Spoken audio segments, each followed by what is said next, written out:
Hello, good afternoon. My name's Katie Tyler, and I'm doing the Sociology Staffroom today, and I'm a bit excited. Well, I'm not more than a bit excited. I'm very excited.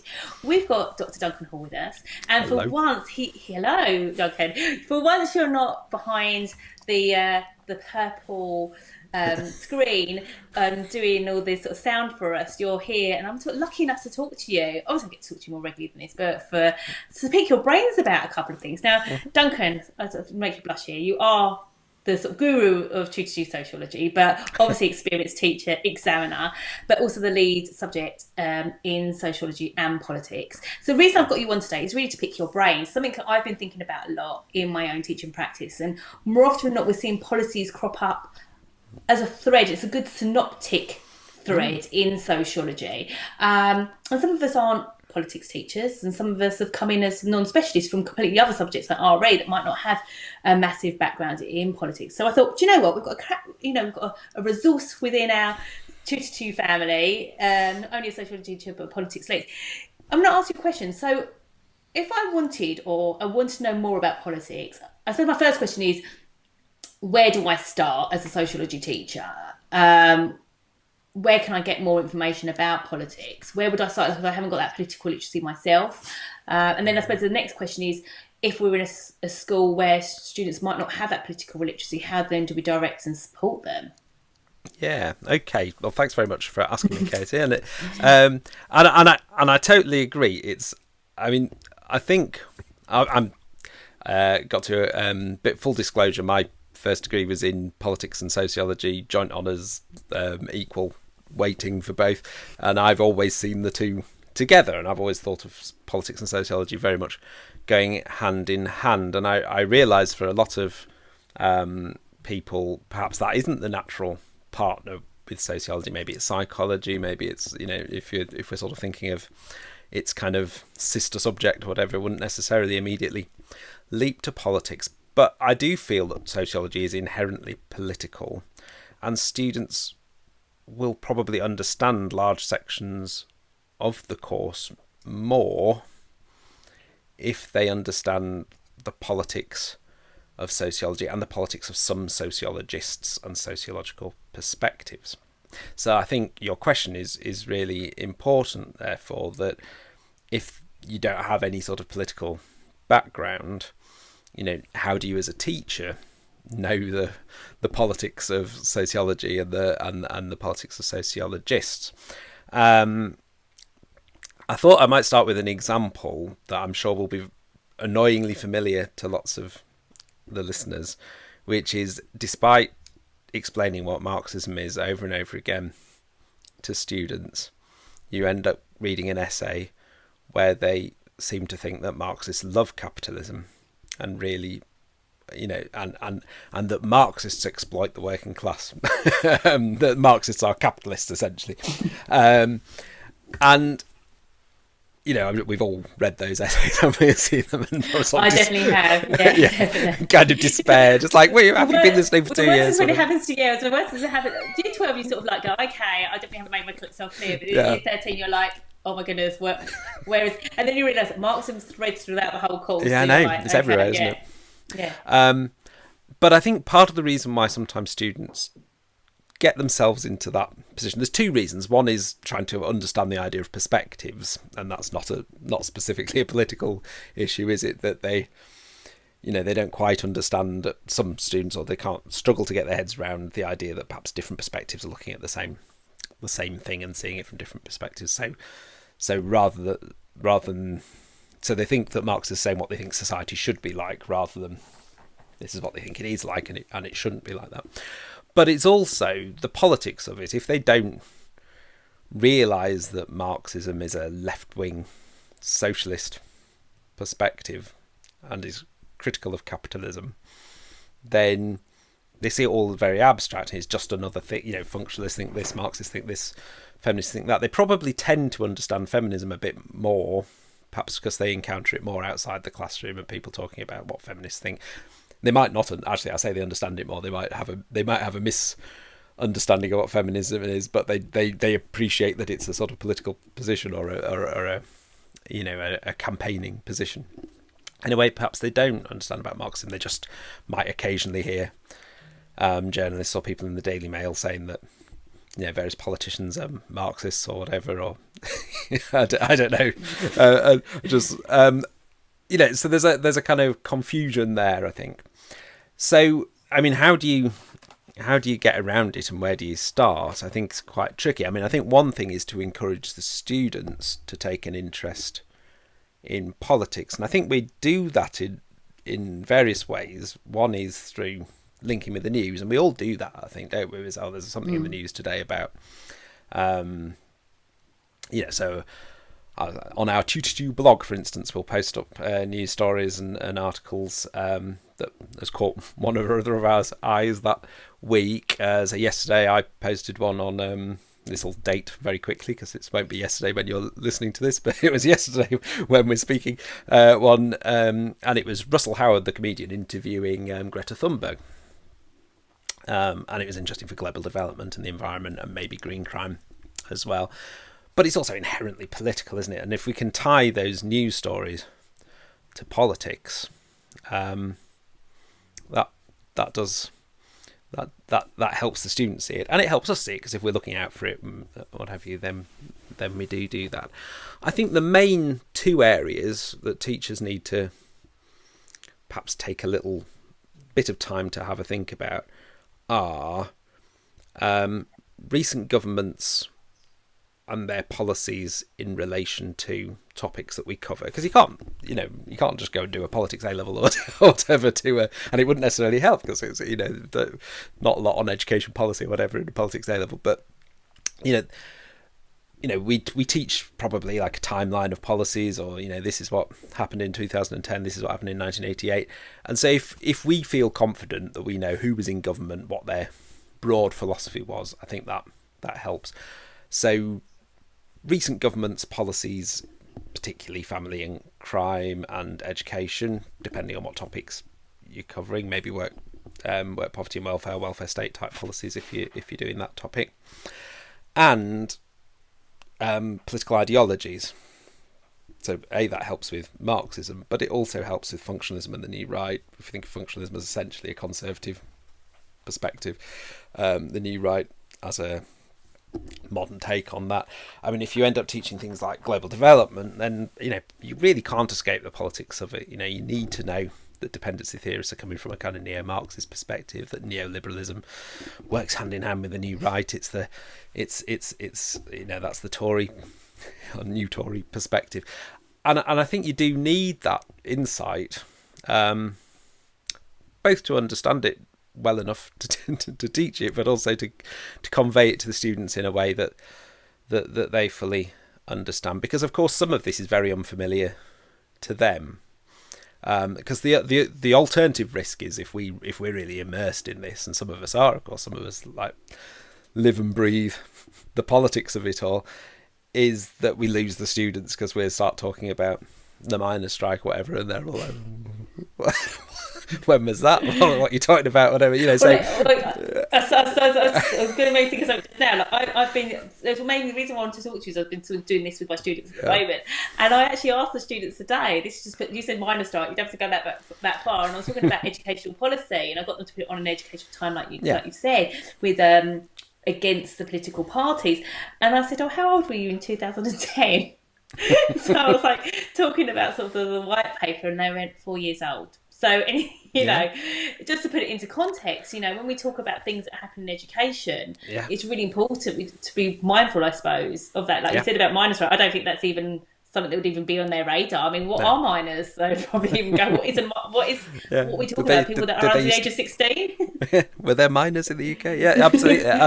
But I mean, that's really fascinating, isn't it? Because we think really of the Gove reforms, etc., as being recent, don't we? If we start talking about contemporary education policy, we'd feel, we can talk about free schools and the people premium, whatever. That's nice contemporary stuff. And as you say, they weren't at school. They when this was happening. They won't really remember. They'll barely remember things like the the Brexit referendum and things like that, will they? So in fact, these will be relatively early memories for them, even though they seem remarkably recent to us. and things change so quickly, don't they? A So that, yeah. couple of years ago, you'd have probably had a few Corbynistas in your class, whatever, and people have been debating that kind of thing, and it's already stuff that your current students, won't have been probably that interested in 2018, 2019, will they? It's long enough Exactly. ago for It's it long not to. enough for them.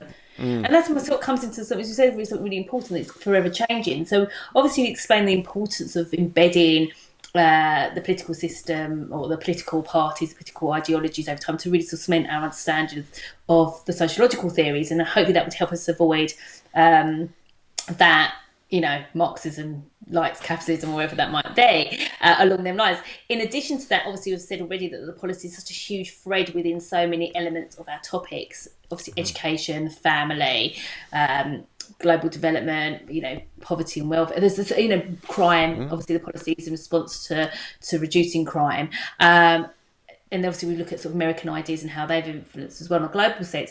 But you've also got this idea as well of, you mentioned the change element, and obviously I'm predicting, but there potentially might be some change. There already has been in the last sort of 6-7 weeks of this academic year. How do you feel we should respond to that? So say if we've taught the education, I'm looking up because I'm trying to think it through my head. I'm teaching the education unit at the moment. I'm sure lots of other teachers are doing it that way around, maybe, or maybe not. But you're teaching it, and something changes either the end of this year. We've already taught education.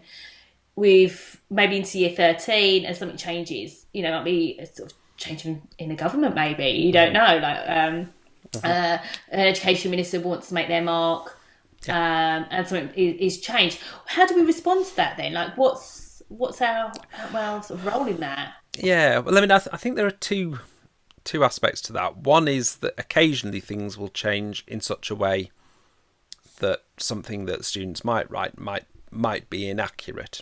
Now, that's not to say they'll necessarily be marked down for that, because it's not a politics A level. So if they talk about recent education policies, for example, and imply that something's still the case, and actually a couple of years ago it stopped being the case, I imagine that wouldn't be. They'd still get credit for their accurate knowledge, but from a sort of being integrity, the integrity of them learning stuff, you don't want them to think things are true that are not true, and you want them to know, if something that they've previously thought to be the case has changed. So I think there's that. If there's an inaccuracy, you want to correct it. So if something comes up, even if you're moved, you're now teaching is sociology a science. If that morning, I don't know, they scrap the pupil premium or something like that, they bring in free school meals for all primary school children, or whatever it might be. I went for, happy and gloomy options there, depending on who might, what change might happen. I think you need to. To pass that on and say, why don't you go and edit something in your notes or whatever on that, just so we've got that knowledge. And then I suppose there's stuff where it's just sort of adding. They wouldn't. It wouldn't do them any harm not to mention T levels, for instance, if they talked about some vocational education and mentioned BTECs. Talking about T levels is good. Okay, it shows that you're aware that these have just come in, but they're not going to be penalised for not doing it. So then it's a kind of professional decision, isn't it? Really, whether you want to disrupt the flow and say, "Oh, we're going to go back and do some education now because something new's come in." My inclination would be to pass on any updates for the topics that they're covering. They're doing, yeah. But I suppose sometimes you might have to think, well, is this sufficient? Something that can seem really important on the day, can't it? Like some of the blogs that we do, we think, oh, this is a really cool thing today. It's happened in the news today, and they remain relevant, and people could write about it later. But they probably don't seem as important 3 months later. Some things we don't realise at the time how important they're going to be, and actually they're still really significant. And other things seem really important on the day, and then later on they're just another thing, another, brief policy interlude, no more or less important than ones you've already taught them, and so perhaps it doesn't matter that you didn't update them. But you can't really know that at the time. So my inclination would be to keep updating if there's anything related to the topics, and you can sort of have a kind of alerts on some of the news items. You can, like the Guardian has an education section and a society section which will have the stuff for welfare and things like that, and a lot of the time you'll click on there and there'll be no articles there that you're particularly interested in, but you've got, if you say to students, look at those, or you can, there are technological ways you can have, like pin boards and things like that, various apps that allow you to sort of pin news articles that you think they might find interesting. So it doesn't necessarily you don't necessarily have to take time out of the lesson to share that. You can say we're constantly sharing articles, and encourage them to do so too. I was about to say, you can sort of make it almost the student's responsibility to take control of that themselves, because obviously, they may be on their phones more than we are. I don't know.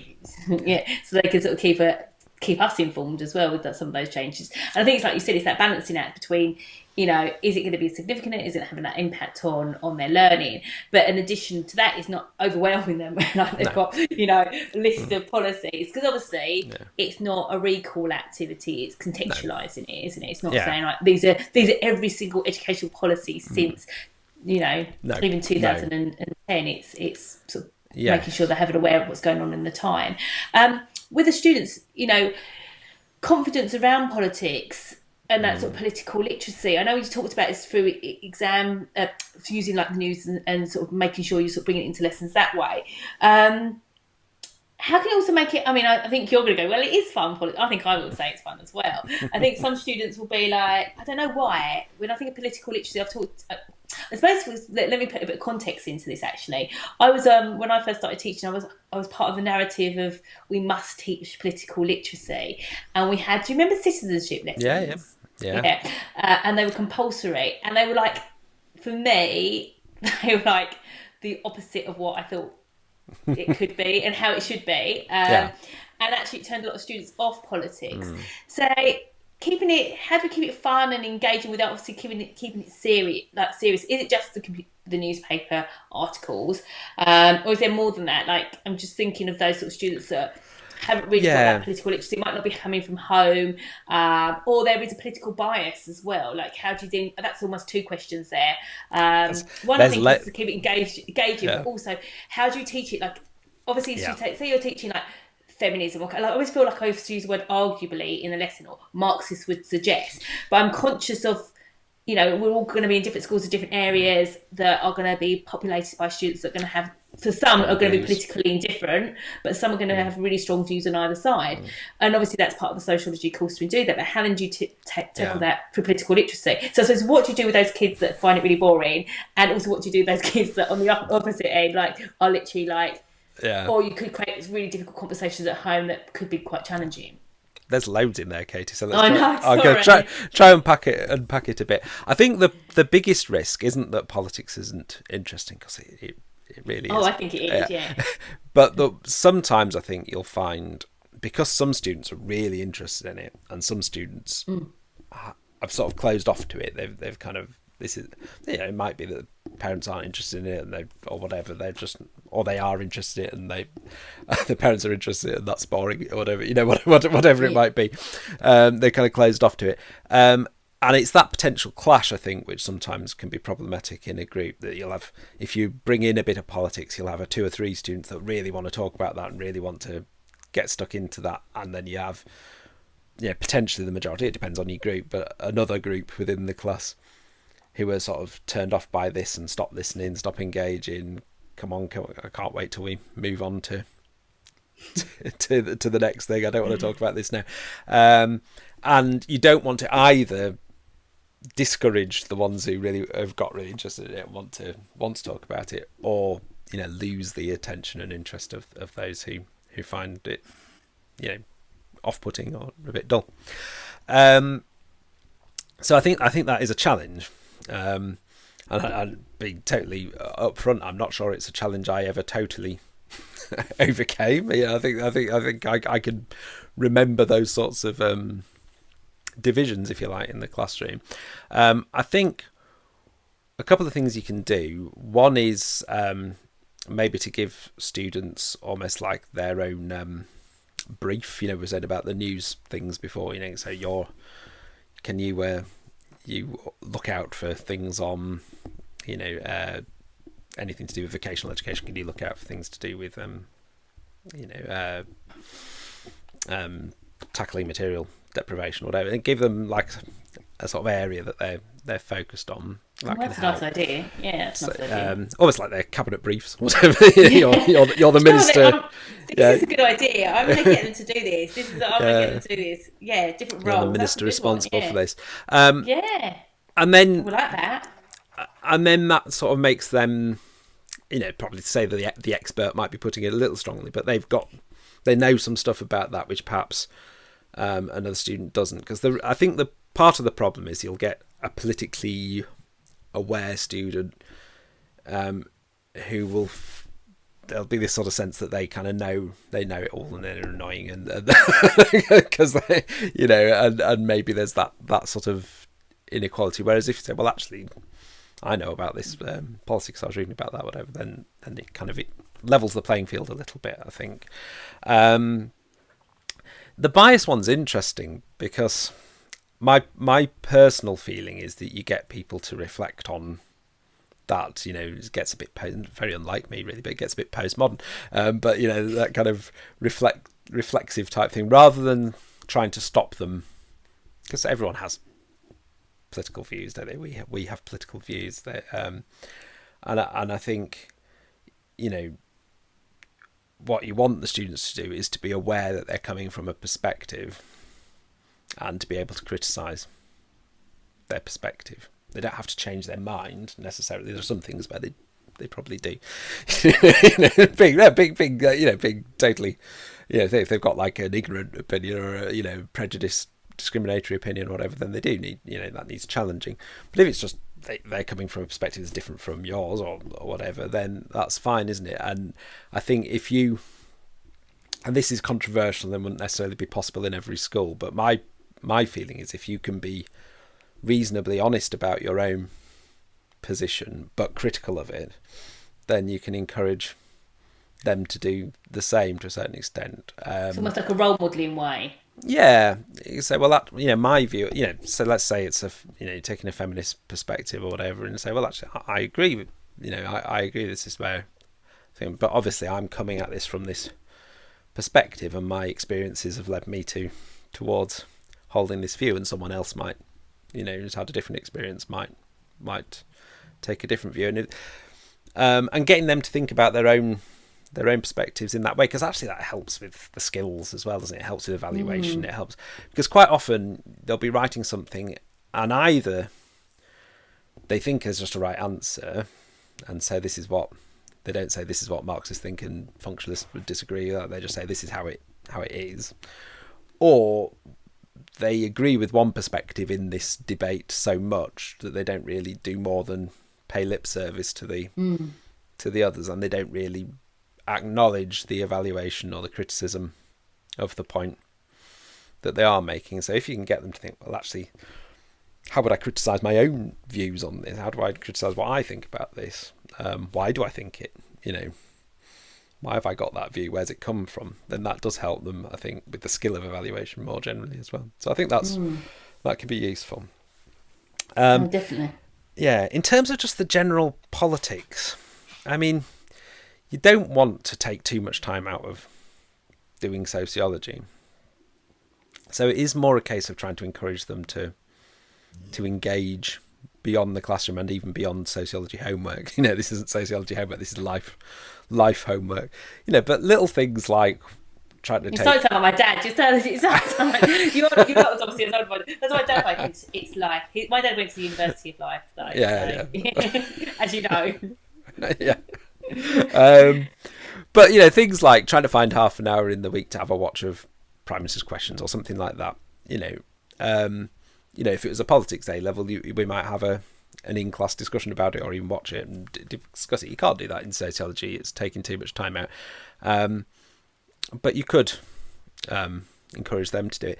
Another possibility, and again, I've done this with politics students. I don't think I've ever done it with sociology students, but I possibly would now, if would be get them to write blogs. We're talking about doing blogs.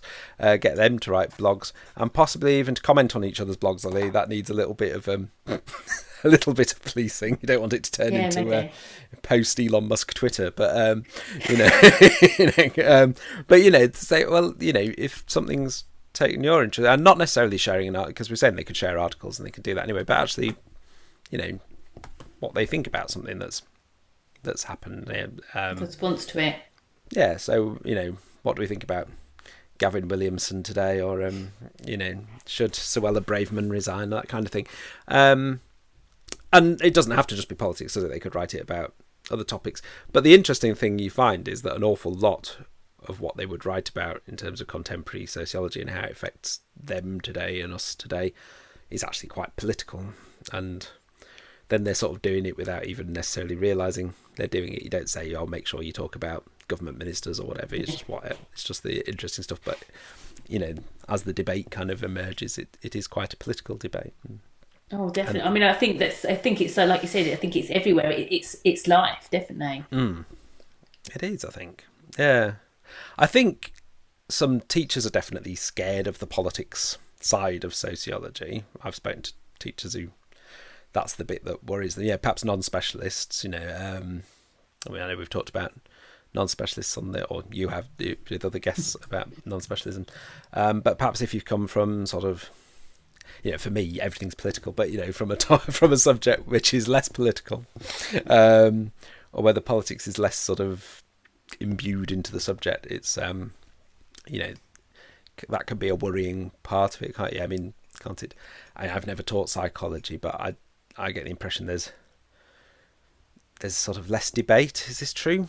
There's less sort of... I suppose there's more facts. I teach psychology as well, so it's that's why I'm asking. I would say that it's more fact. I think there's more there's less room for debate, and then the evaluation comes more in the terms of evaluating the research methods. And I think sometimes students that take sociology and psychology think there's going to be an overlap, which there are obviously some overlaps. But actually, from an essay writing point of view, there just isn't. Like, it's not very different skills. Not the same skills. And I think sometimes if students like both, they're sort of worried about getting it wrong. And I think with sociology, of course, there's a wrong and a right. But there is less of a formula of like, this is how I'm going to write my 30-marker essay. Like, it depends on what you include in that a lot more. And I definitely feel like, just from teaching both, that sociology is really sort of pulling on those real synoptic links increasingly, and I think the way they're doing that is through the politics. I think the policy seems to be the way that they're really assessing that skill. So there's an answer to your question. Yeah, but also concepts like globalization things. But again, these are very political concepts, as we do them in sociology. But I mean, again, I think that's quite interesting because if you come, a geography teacher did it a lot. There's huge overlaps with global development and geography. But probably the area where there's the less overlap is the sort of the politics of it. And so I think sociology's, the way it's different from a lot of the other subjects, and so therefore when non-specialists are coming into it, how does this differ from what I've taught? I think often it is the politics of it that makes it different. Politics small p. I don't necessarily mean government policy, although obviously that's a big part of it. But they're kind of political differences, and I saw something, I don't know whether it's totally true, but something on Twitter the other day where someone's kid was going around open days for university. They wanted to do economics at university, and they asked the main lecturer or whatever at this particular economics course, I don't know where it was, to what extent there'd be units of things that would question capitalism or come up with alternatives to capitalism, and they got a sort of none of that here. So sort of response. So you think like economics is inherently political, and it is, but the parameters of it are narrower than sociology, which is interesting. It's interesting. Oh, I think it's so interesting. So, how can you discuss Marxism without discussing politics? and you can, and people do, but they struggle, I think, to properly evaluate Marxism if you don't also see it as a political ideology from socialism. Ideology. Yeah, New right, the same. Where you'll sometimes read things and they'll say, "Oh, well, Marxists and the New Right would agree about this." Yeah, they'll say just see it as a sort of evaluative point. I think, well, if they would, I'm going to read this very carefully. But if you have actually found a point of agreement, this is really interesting. You don't want to throw that away as a little evaluative point. That would be quite an extraordinary area of agreement. Yeah, definitely. And I was thinking about those nuances within sociology as well, like the fact that there are agreements, like the two sides of the same coin idea, that sometimes if you understand the political ideology, they both agree that's happening. Yes. It's they both agree, for example, we go back to capitalism and idea, they both agree that's a feature of our society, but the product or the impact of that is very different, obviously, from between the different ideologies and the different sociological theories and the political theories. And I think sometimes, again, that policy element will help understand that they're both talking about it doesn't mean they both like it. It's that as well. But like you said, sorry. So I was just going to say, I think that two sides of the coin, flipping the coin, is a really useful thing, because actually the skill of learning perspectives is a big part of what we're talking about, sociology being political, isn't it? It's sociologists, and this comes into whether sociology is a science and whether it's value free and or value laden, everything. It's in throughout all of this, isn't it? But essentially, sociologists think, they're talking about how they think the world is, but there is a huge bit about how they think the world should be as well. And to what extent those two things align is a really political thing. If people see this is how society is, and I really hate that, and I want it to be different, the way I want society to be is completely different to how I think society is, then that's quite a radical political position. Whereas if you think this is what society's like, and I think that's okay, then that's inherently quite conservative with a small c. So, the politics of that, and let's flip that on its head. I think it's really useful. I mean, just thinking families, you quite often see people saying, "Oh, Marxists think." Yeah, because the obvious one where we laugh about it is the Marxists like capitalism, or Marxists are exploiting the workers or whatever. But you'll see it in more subtle ways as well. Marxists like the nuclear family. You'll quite often read that and say, "Well, do they? Well, where's that? Where have you? Which Marxists like the nuclear family?" When did Engels say that? Yeah, and actually, that's again is a sort of smaller scale version of the same thing, of how they're describing this is how society is, not necessarily what they think it should be. So I think that's a big part, and as you say, that ties in with policy, because are you looking at policies that are making quite radical changes, or are you looking at policies that kind of maintain the status quo, or are you rejecting social policy as a engine of change altogether because the state is the executive committee of the bourgeoisie? So no, or it's just so inherently patriarchal that it can only make that reform will never be good enough. And those sorts of ideas are what makes sociology really interesting. It is for me anyway. If it was just a debate between functionalists and social democrats, essentially, it'd be quite boring, wouldn't it? Yeah, and I think the thing is, I think the liberal feminists, it's a liberal feminist. Like you said, the extremes make that debate, and actually, it can be really seen in our sociology as well, can't it? We can see lots of examples of that from different perspectives. I sometimes make the reference to almost like a tug of war, like it's a bit like a tug of war, and I sort of visualise, on the one end, Joe and Mo on the other, and like I don't know. Bold Gintis,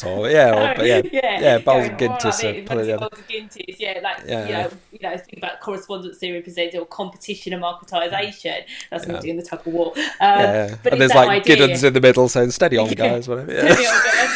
But and I think the point is, it gives that sort of visual element. I feel like we could talk about this forever. I'm conscious that we I've got to edit all of this afterwards. We're just whittled away.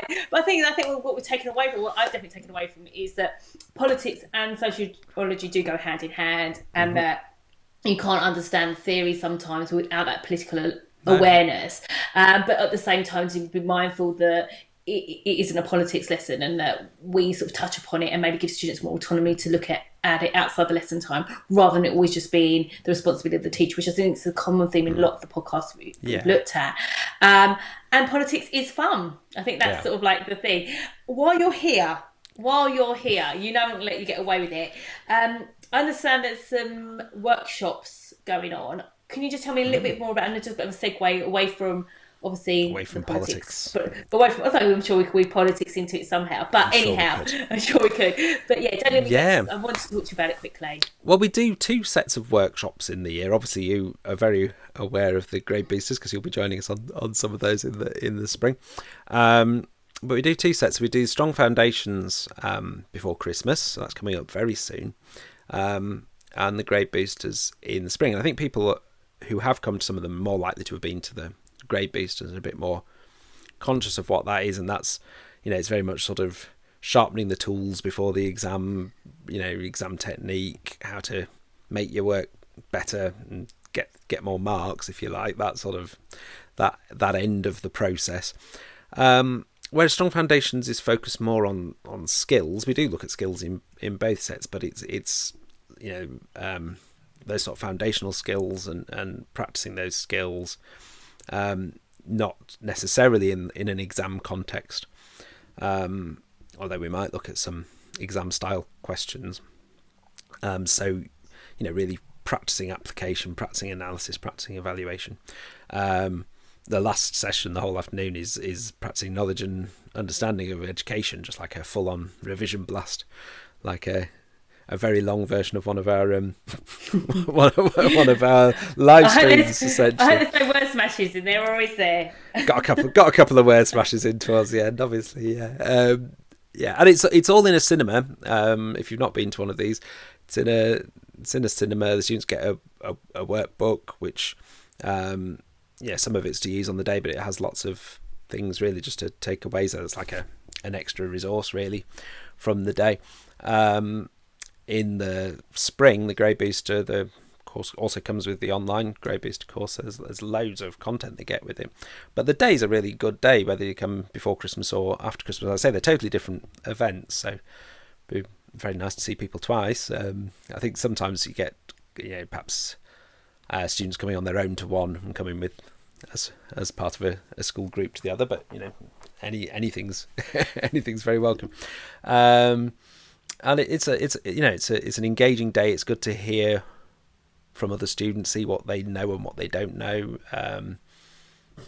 Realise.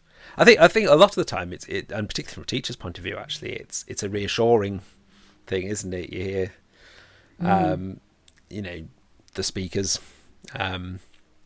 saying the same thing that you've been saying, and that gives the students confidence. You know, think, oh, we're here. Yeah, that's great. We're hearing. You know, it's not just my teacher who says that. That's we're hearing it again, and hearing, you know, from other centres and other students what they know. So I think it's a really useful event for the students, but I think it's a useful event for teachers as well. Actually, the feedback's always very, very positive, and the students have a fun day out at the cinema. We go to a range of venues, but it's often with a shopping centre or some nice eateries and things as well, so they can have a fun day out as well as doing some sociology. So it's great stuff. And that can be booked on the Tutor2U website. Yeah, just go on there, tutor2u.net, and it's all there. And as I say, we take full school bookings, but individuals can book on as well, as long as they get permission to have the day off school. Come and join us if they want to. Excellent. So we've got, as I say, Strong Foundation's coming up very soon. That's just a week. It's a whistle-stop tour of the country, but we do rather more in the spring for the Grade Booster. So we're lots of exciting. Looking forward to that very much. So.